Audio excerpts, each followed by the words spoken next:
Night driving always had a peculiar charm for me. There's a serene isolation that comes with being the lone traveler on an empty stretch of road, with nothing but the hum of the engine and the steady sweep of the headlights cutting through the darkness. That night, as I made my way down the winding coastal road, the world outside was a blur of shadows and moonlit landscapes. I remember thinking how the road seemed to stretch into infinity, each curve revealing nothing but more darkness. It was during one of these turns that I first noticed him, a solitary figure standing at the roadside. Picking up hitchhikers was never my thing, but something about this figure, silhouetted against the moonlight, compelled me to stop. He got in without a word. His presence filled the car with a tangible sense of unease.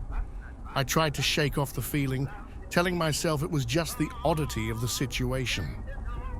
As we drove, the silence between us grew heavier, almost suffocating. I kept stealing glances at him, noticing the out-of-time quality of his clothes, as if he'd walked out of a different era. The more we drove, the more the atmosphere changed. The radio, which had been a source of faint comfort, crackled and died, leaving us in a thick silence. I felt a growing sense of dread, an unshakable feeling that we weren't alone. It was then, in a fleeting glance in the rearview mirror, that I saw it, or rather, saw me. Another version of myself, sitting silently in the back seat, eyes empty and staring. My heart raced as I struggled to maintain control of the car. The headlights flickered, casting brief glimpses of distorted, shadowy figures lining the roadside. Each time the light returned, the figures vanished, as if they were never there. The car's engine began to sputter and fail, as if it too was succumbing to the night's eerie influence. The temperature inside the car dropped rapidly, my breath visible in the air. I realized then that the hitchhiker was no longer just a man. His form seemed to shift, his eyes glowing unnaturally in the moonlight. I was trapped, the car doors refusing to yield. The air grew denser, charged with a palpable sense of otherworldliness.